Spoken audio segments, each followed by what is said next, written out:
Hello and welcome back to the channel. Thanks for coming back for another vlog. Today I wanted to talk to you about inspiration. I think it's good to share inspiration because you might inspire someone else, which is always a good thing. My inspiration might inspire, and it carries on like that, which is definitely good. But I wanted to just touch on a few different bits, not necessarily photography completely. I'll probably sort of end on that, but I find inspiration from everywhere really, but I wanted to sort of pick out a few key points. Obviously the first one is probably family, but I feel that that's not inspiration, it's more motivation. My family motivates me to provide for them, to go out and do my work and to be a good role model. So that's more of a motivation. But inspiration I find from lots of different places: the world of cinema, music, church, because I've got a faith, but also I kind of feel like it goes back to probably just before my university days, when I was doing a media A-level, and ended up doing a media production degree, and I've kind of made 5 short films, nothing like these vlogs, probably 10, 12, 15 minute actual short films telling a story. And what inspires me is storytelling. My dissertation at university was all about the importance of story versus the importance of special effects in cinema, whether today's modern audience prefer the escapism perhaps of a blockbuster with explosions, for instance, or do they prefer a story which could perhaps evoke emotion. And is there a crossover in that? And I didn't get a great grade for it, but I kind of felt like I got my points across, and I kind of felt like my leaning towards a story came across. Maybe that's not what they wanted, but let's not get handed down in university grades, because that didn't really bring me anywhere. That didn't really do much. It inspired me to make films and to be creative, but that degree didn't do much, to be honest. So anyway, university aside, the storytelling aspect is something that I've always been interested in. I'd much rather tell a story than not. I think there's stories to be told, and there's so many stories to be told as well. And that's when I touch on cinema. There's so many stories that I don't understand why they remake and they reboot all the time. There's a world full of stories, so they could make new films with new stories. That's probably an argument for another day. I remember, going back to university again, I remember on my first day we had to write down our favourite top 5 or top 10 films. I remember I got laughed at because I wrote down Cool Runnings. But it's a great story to be told through cinema. It's better than loads of people are writing down like Kill Bill. And to me, I'd rather have a story than a load of blood and guts. Not that I've got anything against Tarantino. Tarantino makes great films. And I would say that some of his earlier work, like Pulp Fiction, Reservoir Dogs, that has inspired me as well. So as you can see, I get a lot of cinema inspiration. I love films. I've always loved movies. I will watch anything. Like the story, like me and one of my best mates watch. We've got a bit of a thing about the Fast and the Furious franchise, but I like it because of the story, the characters, whereas he likes the cars. I'm not as bothered about that. We both like The Rock, but that's kind of where it crosses over a little bit. But I like the stories of the characters and the way that they connect. Other films that inspire me are Back to the Future. That's probably one of my favourite films because of the different world and the idea of time travel. I like stories that are relevant and a bit aspirational. You can connect with them, but I also like stuff that it's a little bit retro. I've got a bit of a retro head on me. I love The Karate Kid. The first Karate Kid's one of my favourite films. The original, not the one with Jaden Smith. Not that there's anything wrong with the one with Jackie Chan and Jaden Smith, but the first one is one of my all-time favourite films. I kind of feel like I was born too late. I should have been born earlier 80s or late 70s, so I could have grown up during the 80s, whereas I only had a few years in the 80s. But yeah, cinema's one of my massive inspirations. I'll watch anything, any genre as well. And I do find that I get inspired by a certain shot, or uninspired by a certain shot. I remember in 28 Days Later, it was a cracking film, brilliant British film, but then 28 Weeks Later there's a shot which just wound me up. There's like a pan, and a wipe, a screen wipe between two shots, and it wipes across the screen but as like a transition, but it takes about 90 seconds to go across. Robert Carlyle was great in that film, but that one piece of editing transition just completely put me off. Soundtracks as well. I'll get onto music in a minute, but soundtracks are fantastic. I love a film that tells a story and that has a cracking soundtrack.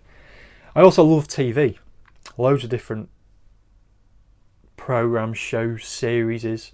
I love Game of Thrones, as you've probably seen from my Game of Tones inspired video that I created. I love The Walking Dead. I've recently started watching Fear the Walking Dead, which isn't as good, but it does feel like the story of how the virus came to fruition is better told in Fear the Walking Dead than it is in The Walking Dead. Shots in that as well. I don't want to do too many spoilers in case you've not seen it, but I watched the bit where the Whisperers were sort of introduced, and it was really stormy and misty, and I watched that before I did my video about shooting in the fog, which I'll link up here and in the description below. And I feel like that inspired me. When I saw the fog outside, I was adamant I was going out and taking pictures that day because I'd seen that previously to it. One of the biggest influences would be the TV show Lost. I know it got absolutely pulled apart by the critics, and the writer's strike sort of affected it slightly during the middle of the 6 seasons. But the stories, the people, as you can tell, I'm a big stories, character-driven person, and I like to find out where people have come from, find out how they've got to where they are, and where they where they can see themselves going. So Lost really spoke to me, and again, that soundtrack of that was brilliant. Away from sort of like fictional TV shows, I love Ed Stafford. I don't know if you know who Ed Stafford is. He was the first man to walk the length of the Amazon, which is pretty inspirational on its own. But then he did some TV shows where he basically filmed the whole thing himself. It's like a documentary. He spent 60 days on an island, completely naked. He didn't see anything, but he spent 60 days on an island by himself, filming the whole thing. No knife, no means of making fire, no food, no clothes. And he did doing the whole thing himself. He then progressed to Marooned, which was a bit more heavily backed by the Discovery Channel, but again filming the whole thing himself. And it's kind of like an hour-long vlog, but not in the comfort of an office with heating and a cup of tea. More out in the wilderness, not trying to just survive, but trying to thrive. That was kind of his key line. And recently he's opened my eyes a little bit more he did 60 days on the streets in Manchester, London and Glasgow, and that was for Channel 4. And that really inspired me as well, because it's something that he likes to put himself in situations that other people wouldn't. And I kind of feel a bit of correlation to that. I don't like going to well-known places and taking pictures. I like going a little bit off the grid, a little bit different, and trying to put my own spin on things a little bit. But the fact that he filmed the whole journey when he was doing Marooned, I thought that was brilliant and really, really inspirational. And if you're a vlogger, I think you can catch up with Marooned and that kind of thing. If you type in Ed Stafford onto like Sky or Now TV, or just Google him, and you'll see where you can stream these videos from these series. They're really, really good. And then he recently did one where he went up against another survivalist, and that was really cool. But they had a camera team, so I prefer his earlier work where it was just him and a camera, and that kind of, I think that's good. It's a good thing for. I'd recommend all vloggers to go and watch at least one episode of that, because you probably get some ideas. So, but I think with TV and stuff, I've mentioned it before, soundtrack, and then soundtrack links into cinema. The soundtrack of Lost and the soundtrack of stuff like Blue Planet. One of my favourite bands is Seager, and I've kind of, you'll have probably heard them on Blue Planet and Frozen Planet and stuff like that.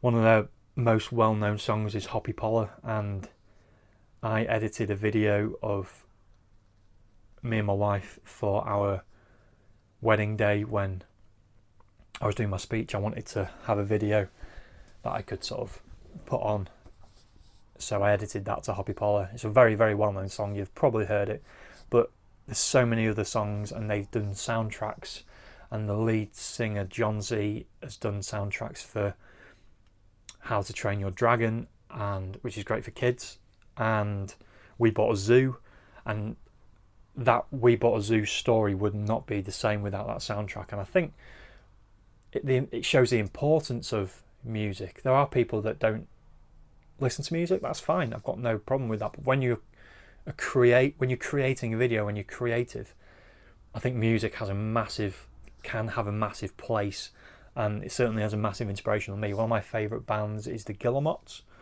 and we've actually got some words from one of the Guillemots songs engraved on the inside of our wedding rings. So they're a pretty big part of my life. But there's one song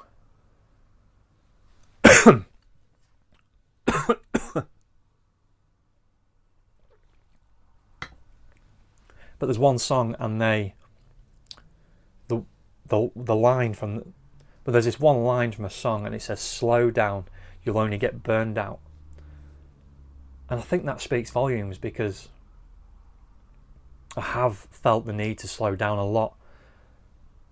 Life is really hectic, and being self-employed, I put that little bit of pressure on myself to juggle lots of balls in the air and keep everything in the air. YouTube channel, work, side business, kids, everything needs its place, and it needs the right amount of time giving to it. But sometimes you do need to slow down and back off, and I think you can get messages, little snippets and stuff from music, and that's definitely a good thing. But then finally, I think I need to sort of round this up a little bit. Inspiration in photography. I don't have any professional, profound photographer that I aspire to. I get inspired by seeing everyday people taking shots. I think Instagram is a great place for that. I see so many people with names that I wouldn't recognise, not with big followings. I think we can rely on, oh, that person's got 300,000 Instagram followers, so they must be good. But I like finding people, everyday people, who can take beautiful images of anything. And that's what inspires me. It inspires me to go out to capture my own images, because I've said it before, the community is inspiring, the photography community is inspiring, and being equal is inspiring as well. Getting constructive criticism, asking for it, but also being there for other people and meeting people and seeing how they work. I think that is really inspiring to me. I get inspired by everyday people taking pictures, so that would be where my photography inspiration comes from. I've got no background in photography specifically. I've been taking pictures properly for probably as long as I've been, probably slightly longer than when I started vlogging, because I had loads of failed vlogs probably 10 months before the first one went out on this channel properly. So, but there was no sort of key moment or key image that got me taking pictures. I've always had an interest in it. I didn't have a passion for it, but I've always had an interest in it. And then seeing other people taking pictures keeps me creative and keeps me wanting to take photos of this beautiful world, because there's untouched pieces of this world which I'd love to visit and I'd love to take pictures of, but I'm trying to be an advocate for shooting locally as well. I found another tree in the park that I want to visit, and it's just finding, it doesn't matter where you get your inspiration from particularly, so this vlog is kind of null and void, but I wanted to share my inspiration a little bit. But if you are inspired, it will affect how you live and you grow and you work and you find balance. And yeah, I think inspiration is a great thing, but it doesn't have to be a certain someone or a certain moment. It can just be inspired by everyday life, and I kind of feel like that's where I am at this point. So hopefully that gives you a little insight into me and my inspiration, and where I get inspiration from, and what might inspire my photography. You might see some of this flowing into my shots. Who knows? Who cares? I don't know. But anyway, thanks for joining me on this one. I don't know where I am on the next one, but hopefully it'll be somewhere good, and I'd love it if you could join me on the next one. And until then, stay safe, and I'll see you soon.